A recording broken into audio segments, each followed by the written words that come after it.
Thank you for listening to another episode of the Business of Fun podcast. I am your host, Dave Wakeman, and my guest today is Nathaniel Marro. He is the executive director at NITO. Before I tell you about my conversation with Nathaniel, though, let me remind you to check out my website. That's www.davewakeman.com. And to get the Talking Tickets newsletter, which you can get in the pop-up box on my website or by going directly to talkingtickets.substack.com. So anyway, my conversation with Nathaniel. He is, like, as I mentioned, the executive director of NITO. So we talked about ticketing, lots and lots about ticketing. We talked about unfair and predatory ticketing practices. We talked about the importance of making and creating a healthier and more sustainable music ecosystem.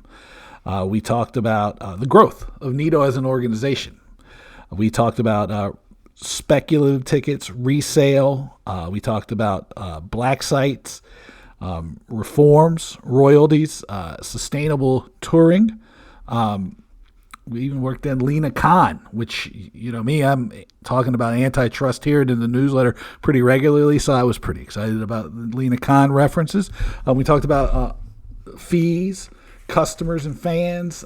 We got into quite the pandemic. We got into competition and innovation.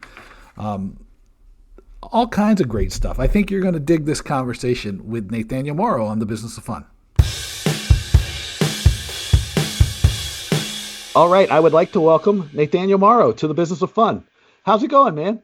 Good. How you doing?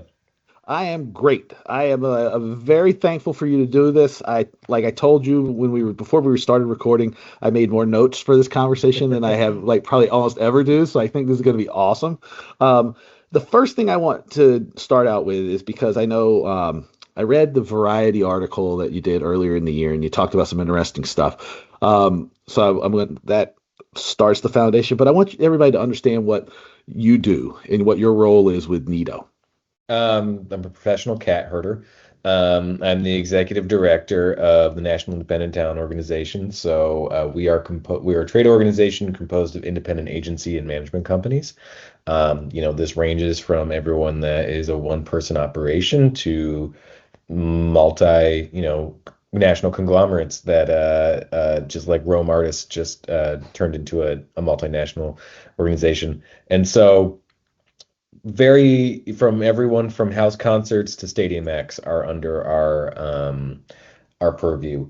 So we specifically are focused in the music business, and obviously the representation of agents and managers mean we kind of cover the wide scope of artist representation, and we are advocating obviously on behalf of our members first and foremost, but a lot of that time intersects with advocating on behalf of artists and artist rights, as they are our clients and they are our business. And without their lives being better than they are right now, our businesses will all falter and fail. So we need to make sure that we are looking out for them. And we represent an artist voice in a lot of different spaces where there hasn't been before. So a lot of great things about the core mission that we're just focusing on, making sure that we have a better community for our membership, making sure that people can connect, do business with one another, have a space where they feel like they can voice their frustrations, and larger collective issues can be handled where someone might just kind of be festering and being like, this is so annoying. You can bring that up to NITO, and our job is to make this a bigger issue,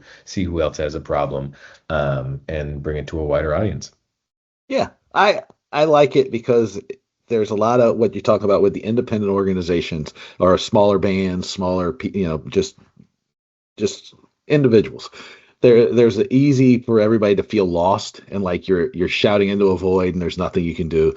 And so what I've always appreciated about what you're doing is that like you help bring that thing so you don't feel crazy alone. You at least be crazy together. I mean, it's absolutely yeah. It's important. If you're going to be suffering in madness, you might as well have some cohorts along with you. That's exactly right. Now, I was looking at, again, doing my research here. There was two areas that I was kind of curious about. The one thing that you talked about is on the website is unfair and predatory ticketing, and the other part is about the healthy and more sustainable music ecosystem. Can you define what you mean by those? That way, people can, have a foundation for what we're going to talk about. Absolutely. I mean, predatory ticketing and what we see is, mostly focused in the secondary and resale market. Obviously, for those that aren't aware, if you buy a ticket on StubHub or SeatGeek or any of these resale sites, even Ticketmaster's resale site, the artist doesn't get any of that money. This is an entirely extractive industry, and it's an extractive $20 billion industry and growing, I believe. Um, and they're not sharing any of the profits with any of the people that are making the actual shows happen, first and foremost. Secondly, the artists don't want their tickets priced so high. They want people to be able to get tickets at a fair price that they're offering. And thirdly, these predatory resellers are, massive operations that are buying up hundreds and hundreds of tickets just for the Mhm. purpose of reselling. Yeah. And so that's what we're talking about when we're talking about predatory reselling. Mhm. In terms of a healthier music ecosystem, that can go in so many different directions. But I think first and foremost, we have to look at sustainability. Artists' careers need to be sustainable. There needs to be a middle class musician, which has kind of unfortunately been a harder and harder life to live. We need to be able to create a healthy touring ecosystem where people can just feel like what is a really hard job is still worth doing. I don't think people really fully understand or grasp what it is to be on a concert tour. They think that they have these lavish buses and they think that they have all of these crew to help them do all sorts of things and that life is just great. And I can tell you that there are people that have crew and buses and all those things, and life is still hard.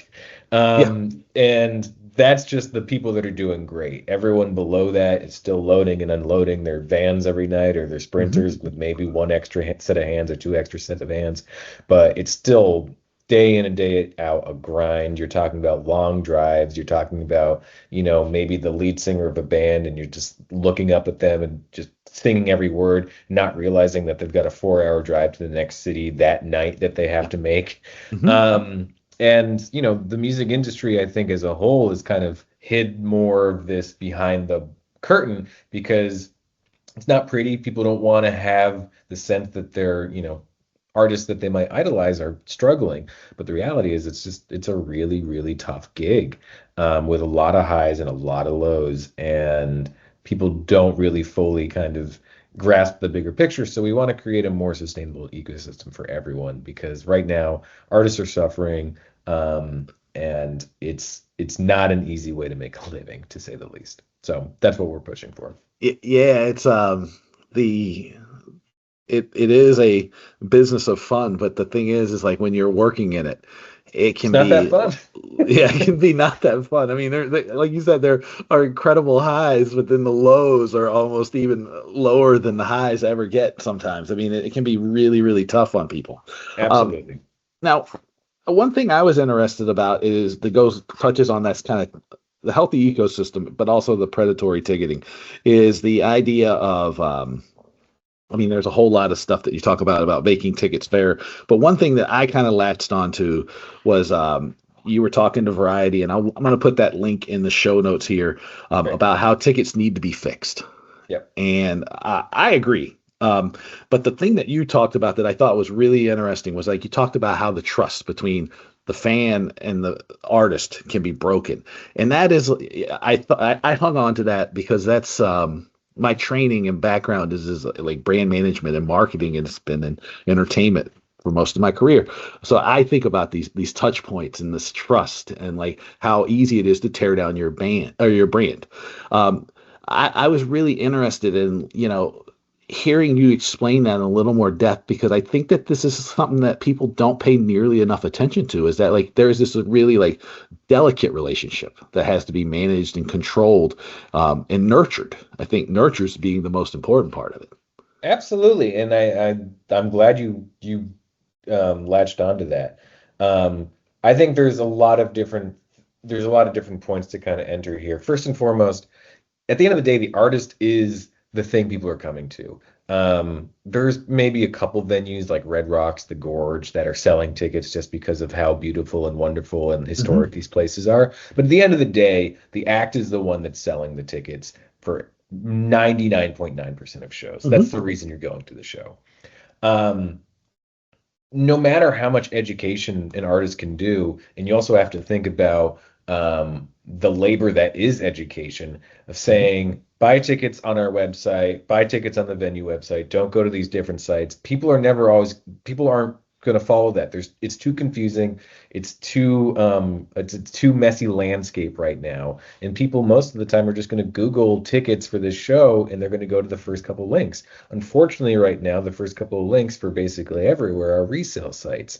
And if you don't have the what's the consumer knowledge to know that these aren't the actual artists selling the tickets, Mhm. then there is going to be some sticker shock to begin with, and Yep. then maybe a feeling of just like dampened attitude towards the band in general. Be like, wow, I can't believe they're, charging this much. I can give an example. I was working on the management side for an artist that was playing Red Rocks, and we got, a Facebook message be like, hey, we paid $600 for these seats. We thought they'd be a little bit better. And then I had to respond, it's like, where did you buy those tickets? Because there are no $600 seats Yeah. anywhere for this show, especially like in row whatever general admission. And then they like send a website that actually looked like the venue website, but it wasn't. And it's like, that person reached out, but how many people aren't reaching out? How many people are just kind of frustrated? And how many people are like, well, this is the last time I'm going to go see this band.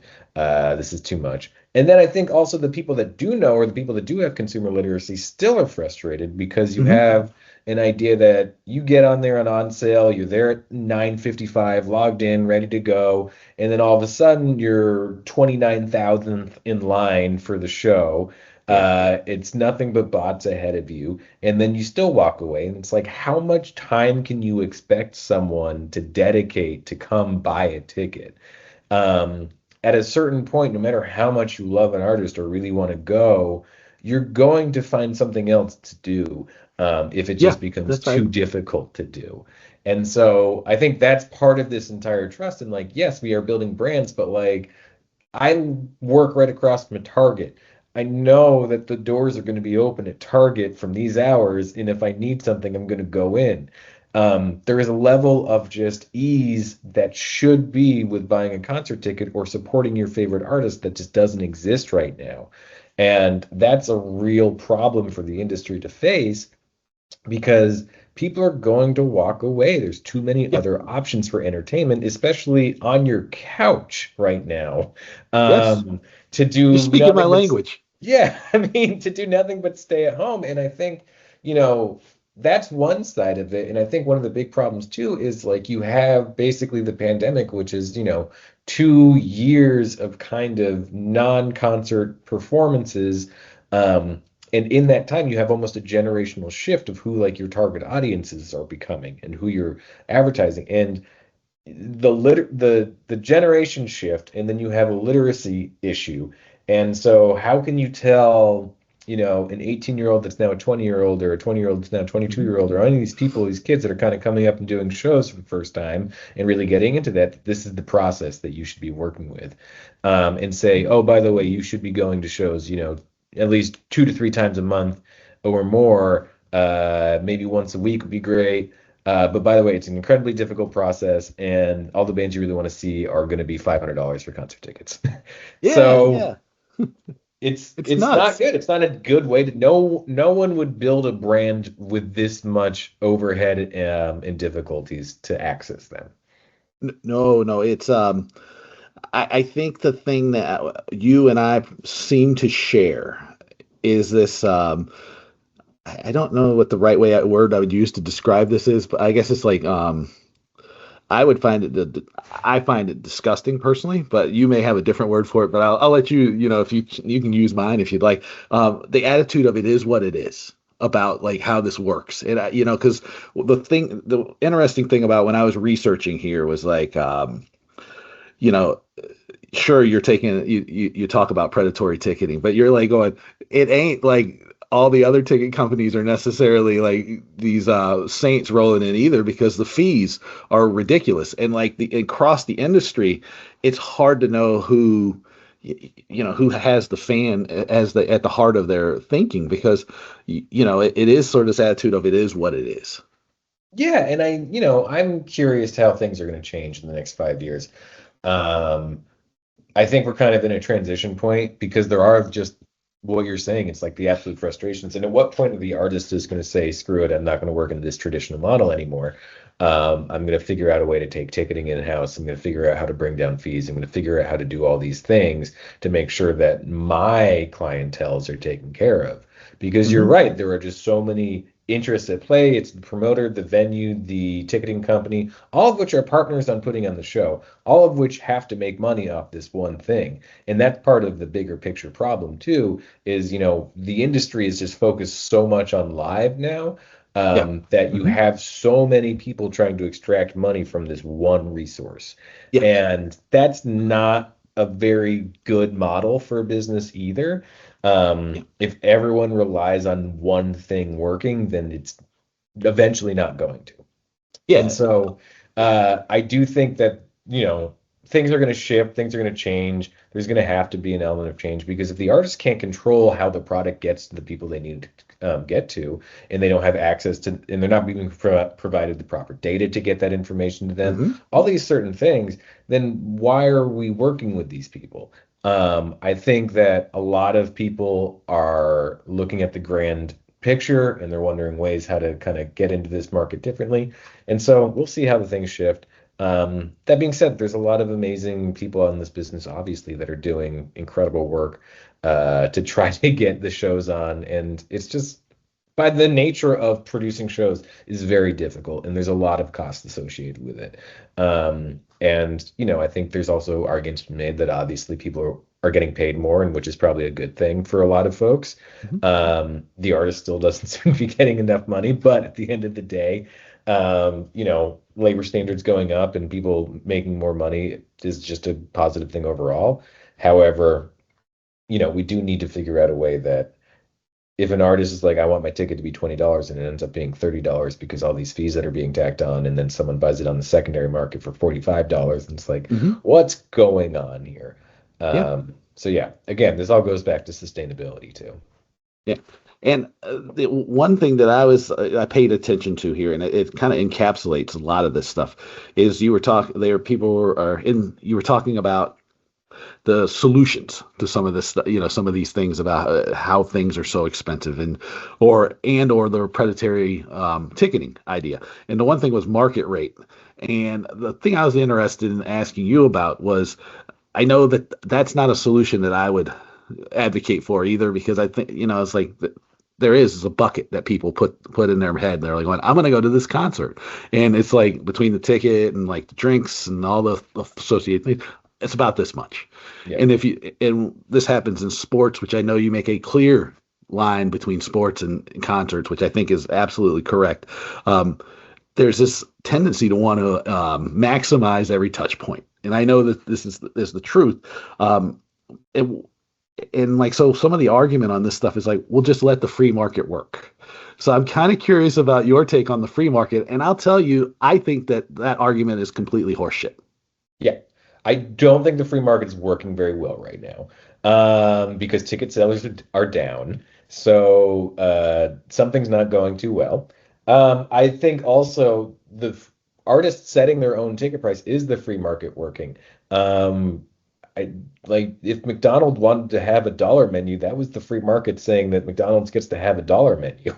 And no one was pushing back saying, well, actually, you can charge this much for hamburgers. Yeah. You guys need to be making more. You need different points of entry for everyone. And I think that has always been a case that the market has understood. You can't just have one point of entry for luxury goods and that's it. There's always Mhm. been a Lexus and a Toyota Camry. Like these two things can exist in the Yeah. same world, and they have for a very long time. And everyone else seems to be understanding that fine. The problem is when we try to put up, a ticket for $25 in the back of the house so someone can come for the first time that's never seen this band and maybe charge Mhm. $75 for up front, so there's a little bit more of a discrepancy, but then that $25 becomes $75 or $100. That's the Yeah. issue that we Mhm. really have here, is you're taking away our entry point, which is us trying to decide how we build a career. Yeah. You Mhm. can't just target towards one group of people. You have to be able to cast a broad net when you're trying to Mhm. sell 15 to 5,000 to 10,000 tickets. Mhm. Um, that doesn't happen overnight. And it certainly doesn't happen if you're only going out with $500 tickets in your first show. So the market justification is just absolutely bonkers to me because um, you have always priced tickets below market value for basically every event, Hmm. with the hope of drawing people in and creating sustainable lifelong fans. That's just how entertainment industry usually has worked. Um, I think it's shifting a little bit in terms of being able to dynamically price more. And I mean, dynamic pricing for our side is the only way that that artists can actually get any benefit from the free market, quote unquote. But when tickets are dynamically priced, for the most part, people set, 100 aside or 200 aside. They're not Hmm. doing the entire house as dynamically priced. Hmm. But yeah, the argument that this is just the free market, I mean, even Kid Rock will say that that is a bullshit argument. And so I think if that's the case, then people really need to readjust their thinking there. It's definitely not market-based prices because we're setting the prices based on what we think the market can handle. And those are two very different things. Yeah. And then and another part of that was like you talked about the need for more competition, and we've only met each other just recently, so you haven't been the beneficiary of me going, well, part of the reason everything is so screwed up is that there's no competition. If there's only a single point of entry, or there's only like these couple of platforms and one primary ticketer, then in theory, the only way that there is competition is because of the secondary market. For you, when you're advocating for more competition, because I agree with you that there needs to be more competition, and not just competition, and because I find a lot of the competition to be predatory in nature as well and extractive. What does competition and good competition look like from your point of view? Good competition in my mind is like a ticket company like Dice entering the market and having a thing called a wait list. So if you can't go to the show and the show's sold out, you can just put your ticket on the wait list and the next person in line gets the ticket. Like those are ideas that are really smart ideas and they happen when someone else new enters the market. I think Ticketmaster has a lot of benefits. Ticketmaster can be an amazing platform. Ticketmaster has obviously built itself up over a long time. Um, but at the same time, there's obviously a lot of money to be made in ticketing. So why are they the ones that are, getting the most contracts and everything else? I think that my frustration with companies like SeatGeek or StubHub or Vivid Seats is they have market capital to go after some of these big arenas or some of these theaters and actually provide a service that is competitive to Ticketmaster. They say that they're the competition with Ticketmaster, but none of them are really competing with them in the primary market. Aside from SeatGeek, who is trying, but Hmm. these other companies who, what StubHub valued itself at X amount of billions of dollars in their IPO. They're saying that they have all this money. They spent 840 some odd million dollars in marketing, but none of it was going towards contracts to actually create the competitive space in this market. And I think that's a problem. I do think the competition element also with Ticketmaster being so dominant is that people just are going to the secondary market because they feel like that's the only place that they can Hmm. find a foothold. So I think the primary landscape definitely needs to have more competition. I think venue exclusive contracts are part of the issue. You look over in the UK or Europe, and those contracts don't exist. Um, Multiple platforms can ticket the same show, which I think does have some issues. But over here, the funny thing is they say that you can't do that over here, but every secondary ticket is listed on every single platform at the exact same time. And as soon as it sells, it's taken off all of them. So it seems like there's systems that are working. They're just not being used in the primary market landscape. Yeah. From our side too, like if you have one company that's paying for marketing or advertising for this ticket, it's like, okay, well, that's the one company. They're going to put in as much. But if you have four or five that are all paying for marketing and advertising for the same show, that helps us at the end of the day. So I'd love to see a world where there is more competition in the ticketing landscape. I think it's necessary. I am excited by some of these smaller companies that are starting to pop up and getting some larger contracts, and I hope that continues. But yeah, right now it is obviously one large company and a lot of other ones that are fighting for outside of the market superiority. Yeah. Yeah. I'm always amazed that when the argument is made that like in theory we're the greatest country in the world in America. At the same time, we really do a great job of throwing our hands up almost any challenge and going, we can't do it. We just can't fix it. We can't. There's nothing we can do about it. It's not, kind of amazing to me. I mean, it is amazing when there is actual political will to make, change, and I think that is happening slowly and surely, but it is happening. It might have to happen state by state, but it's moving in hopefully a positive direction from what I can tell. Yeah, and the state by state thing and the legislative battles, those are interesting because there's a list on your website that talks about the different things that you'd like to see happen, right? Like itemized all in ticket pricing, fee transparency, fan to fan resale. Like these are all seem like, I mean, perfectly reasonable solutions to me. Um, but there's these ongoing battles in legislative at the federal level and then at the state level. Um, how are from your point of view, right? Because I know if I was to talk to any of the guys from like the NATB or any of those groups, they would have a whole different argument. Um, what is your argument for creating these things? Because and I'm asking the question poorly, I think is what is the truth.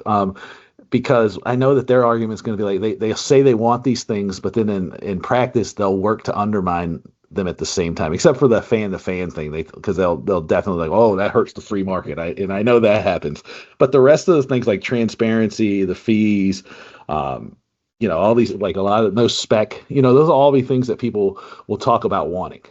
So like, what is the challenge? Well, I think first and foremost, the NATB is an interesting thing to start with because we sent a letter to the FTC talking about how their entire exposition hall was filled with people selling bot technology.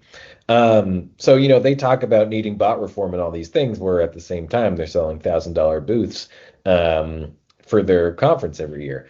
I believe that because we sent that letter, they stopped that policy and they have more scrutiny on who's actually in their exhibition hall. So I'm happy that they did that. Mm-hmm. But you're right. It is a lot of they say one thing out of one side of their mouth, but on the other side, they know exactly who their core customers are and they know what they're doing. They don't really want bots to change because at the end of the day, people are going to be using these technologies to buy up tickets and resell them, and they think that's good for them.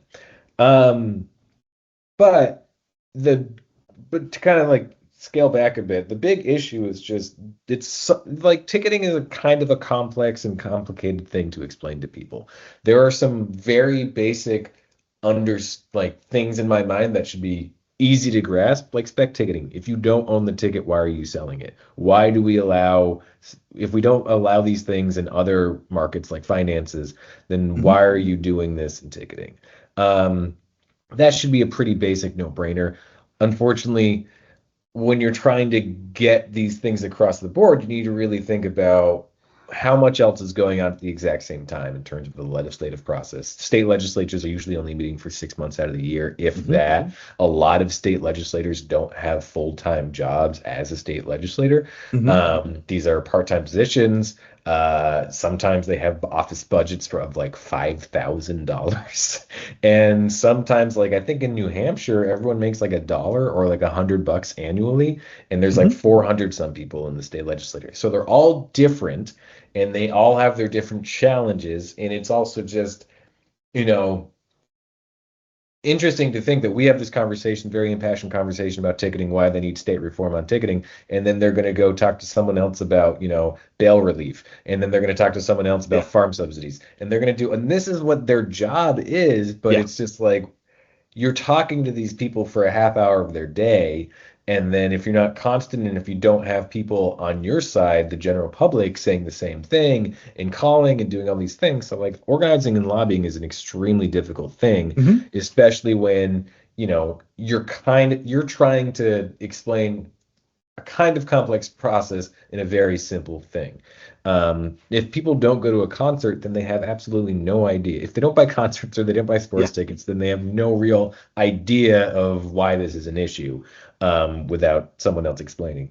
So it's difficult to really get in there, and this is why sometimes these are 2, 3, 4, 5, 6 year processes to actually get kind of the better language passed.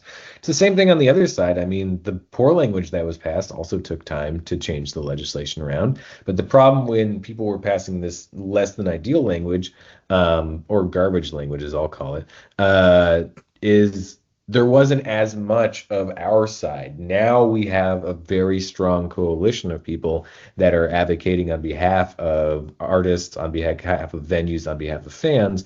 And I think that's kind of what shifted over the past couple of years.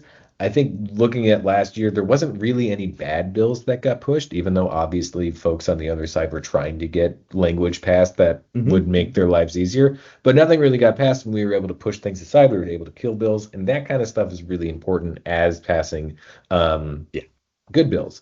And so the legislative fixes are just always going to be hard and it's always going to be difficult. But I think we have strength in numbers on our side that's building. And at the end of the day, you're able to get these wins here, and then you're going to say this state did it, and look at them, and their people are happy, and the world didn't fall apart. And people can still go to the sports, and they can still go to concerts, and everyone's fine. I think we're going to get there more and more states pass legislation, and especially states pass legislation without negative consequences in the other side. So still, though, it is a gradual war of attrition at times, but sometimes there's kind of an opening, and you just run through it. Yeah. And what I was one thing that another thing that I really was paying attention to was you were talking about the solution of uh, sort of limiting or stopping or like having artists to say no to resale. And the reason I paid especially attention to it was because you used Meriwether Post Pavilion, which is near me, and it was to see The Cure, which I also went to see, and I didn't have a ticket because it was sold out, and I was like really impossible to get. And so luckily I found somebody who had an extra ticket on the way into the venue, and I was able to give the guy like $75 and walk in or whatever the face value was. And you show in the way you compare and contrast, like having these kind of artist and fan friendly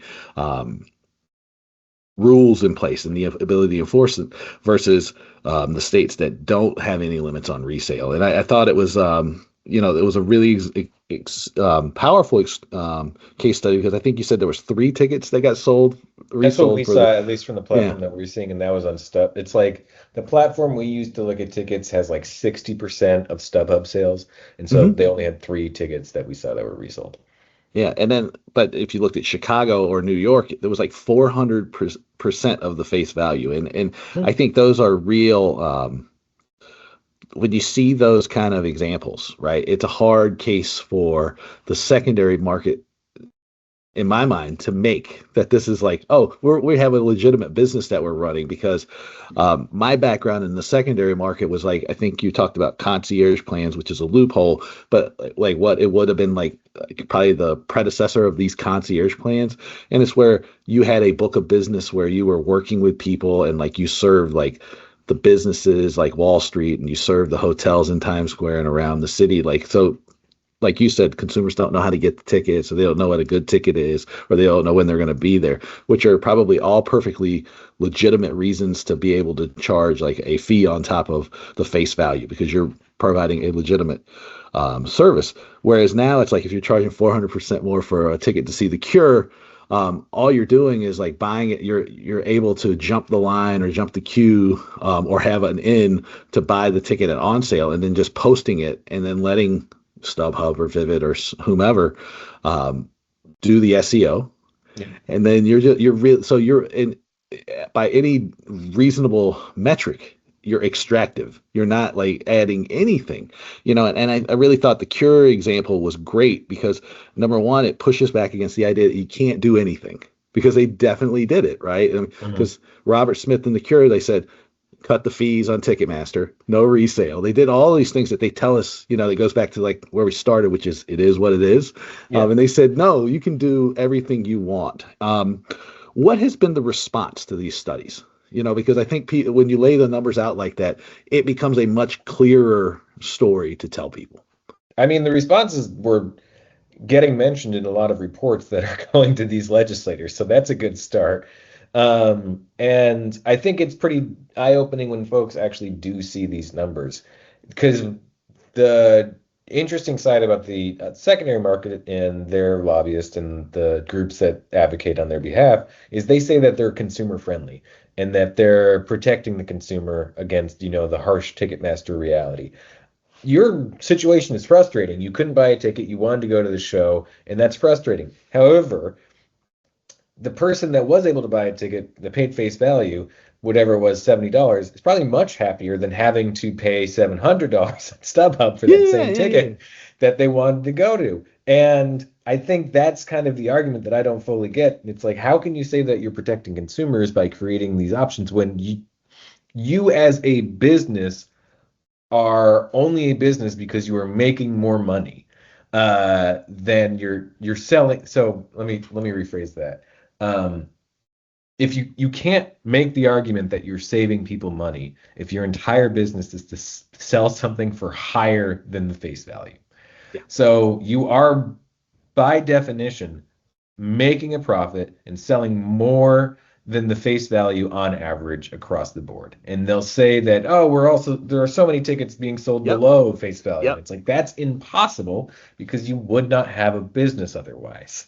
Yeah. You are definitely not doing that in the majority. So most people are being extracted in this process. And then the Overton window moves on that when you go, well, yeah, but if it balances out, then yes, you're not necessarily selling that. I mean, there may be a large number of tickets that are being sold for under face value, but that's only because you made a mistake. You wouldn't just do this out of the goodness of your heart.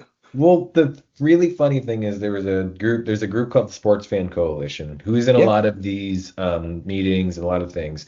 Um, and they have this big report talking about how they're saving millions upon millions upon millions of dollars for ticket buyers everywhere. The funny thing about that report is it's not net savings, it is gross savings. They only looked at tickets that were sold below face value for that report. They never actually factored in the entirety of the tickets Yeah. sold. Mhm. And so it's a real fun little dance that people do on that side, talking about how much money they're saving. And again, that's looking specifically at sports, which is just a completely different market Mhm. than concerts. I've said it before, in every sports league, there's 30 or 32 teams. Half of Mhm. them aren't going to make the playoffs, and a good chunk of those are just terrible teams that Yeah. have a very difficult way of attracting fans. And Mhm. if you're a Major League Baseball team, you still have 82 games you have to sell every year in Mhm. an average of 35,000 tickets for your Mhm. stadium. So 82 times 35,000 is a hell of a lot of tickets that you have to figure out how to get Yeah. rid of. And I think it's just a completely different world, and they bring up these numbers, and it's just not the same as Billie Eilish coming to your place and only coming once every 2 to 3 years and Yep. playing your one arena show for 12,000 folks, and that's the only time that anyone's going to be able to access it in the market. It's a completely different scenario. So, I mean, my goal with all these laws and these efforts is that we can separate sports and concerts because they're just different markets, even though they exist in the same um, stadiums or arenas sometimes, but they're just not the same and they should be regulated Yeah. differently. Yeah, there's a lot of similarities between the sports, the concerts, and Broadway or theater, opera, all that. But there's enough differences that you need to look at them individually. That Yeah, is, absolutely. it's like going the process of marketing and selling the ticket is the same across the board, but the realities are entirely different. And I think that it benefits. Again, all these arguments benefit the people when they're trying to shadow over things and cover over things that wouldn't framing. It's just marketing 101. They're doing a good job of framing things, and it's your job to go and frame it the other way because the thing, at least from my point of view, which was like has been interesting learning from you, has been that I think that the prices for things have gotten out of control, even if you take out the resale part of it. And I think competition is one of those reasons. The good part is like people make more money. There's higher labor standards, there's more safety and security and things. Hopefully, the quality of life for people is a little bit higher. But at the same time, you have to create a sustainable ecosystem, and that was really what I was like have been most interested in, which kind of brings me to the last thing I wanted to ask you about because I thought it was really I didn't know this, and I thought it was really cool that you guys are advocating for this, which was about getting royalties paid over terrestrial radio for people who for performers, and it was and the thing that made me kind of laugh about it was that the broadcast was talking about exposure, and I was like, isn't that like the world we live in today, where everybody's like going, you don't, Nathaniel, you don't need to get paid. You're going to get exposure. And I was like, going, like, Dave, you don't have to get paid for this thing. You're going to get exposure. I was like, exposure does not pay my mortgage. So, can you talk a little bit about that effort? Yeah, Because I think absolutely. that was new to me. No, and Gene Simmons is actually testifying in Capitol Hill next week about this exact thing. It's called the American Music Fairness Act right now, or AMFA for short. And yeah, it's pretty straightforward. Every other, basically, I think it's America, Iran, North Korea, and maybe someone else doesn't pay terrestrial radio royalties. So the performance royalty is what we're talking about specifically. It's essentially a royalty for the people that played on the song or performed the song. The greatest example of this is Aretha Franklin never made a dime from her performance of Respect, because the song was written by Otis Redding, and the master would have been owned by Atlantic. And so those are the two royalties that are paid for terrestrial royalty. Meanwhile, Respect has probably been played millions of times across terrestrial radio across the board. So the fascinating thing about this is we're talking about literally hundreds of millions of dollars that are not going to Americans every single year, which is adding up to literal billions of dollars over decades of money that is just not going to our citizens, but every other country in the world gets to use this money. And that's another thing that's happening, is there's retribution that happens because the other countries' citizens aren't being paid in America for this. So they're withholding that royalty from American citizens as well. There are musicians that will say, it's like, oh, I was able to pay for my car with these royalties, or I was able to pay for a down payment on my house for something like this. And this is like real money. And I think when we go back to the sustainability argument, it used to be called mailbox money. Now there's probably another term for it, but it's just these checks that are coming in without you really doing anything. And obviously the recorded side of music has really seen a downturn in terms of the amount of money that can be made for artists over the past couple of years, since streaming came on board. And being able to add something like this back in, and people say terrestrial radio doesn't matter anymore. It's like, I do not think that is true. It is still a multiple billion-dollar industry. Which very interestingly has a large amount of money that is coming from live performances, advertising on their airwaves every year, and talking about who's coming to town. So it's a tragic thing that's unfortunately been a forever bill. It's been basically proposed in every Congress since like the Carter administration. And we've never been able to get this passed. But we're obviously working with this. There's a group that's, I think it's called the Music First Coalition. Sound Exchange is one of the leaders in this. And so there's been a very good amount of folks that are pushing and lobbying on this behalf. And every year there's a testimony, and usually a couple big name acts come in and they talk about how necessary this is. The problem is the other people that use the radio every couple of years are politicians, and they don't want to take a fight with the National Association of Broadcasters, and have them say, oh, I'm sorry, your airspace isn't available this, October on an even year election. So that's the big hurdle of over all of this. We are facing an interesting time where they actually have something that they want, which is they want to pass a thing called AM in every car, and basically mandate that every car at AM FM radio as a requirement. This is kind of an in that we're looking at right now. It's like, okay, if we can tack these two things together, maybe we can actually, they want something, we want something, maybe we can finally get something like this passed. So we'll see. But yeah, it's creating more entry points where people aren't relying on live touring every year, because I think that's a big problem. Going back to the sustainability, it's really hard to have a sustainable touring and live career if every single year you're coming back to the same places, or you're doing this over and over again. I love a lot of artists, but like, I have a 6-month kid at home. I'm not going to as many shows as I once was. That's the reality for a lot of people. Like, life changes, you have different things, and so you have to start picking and choosing.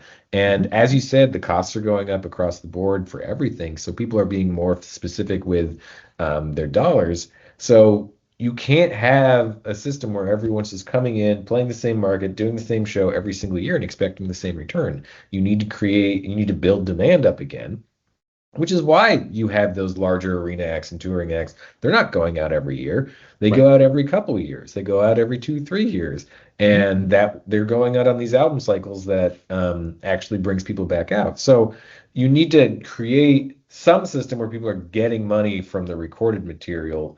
And I mean, the American Music Fairness Act is, hopefully something we can get past, and that's something that can make a big difference for a lot of artists. There's obviously still more that needs to be done to help the smaller artists and the indie label artists and all those kind of things. But it's a really positive and in good step and right direction forward.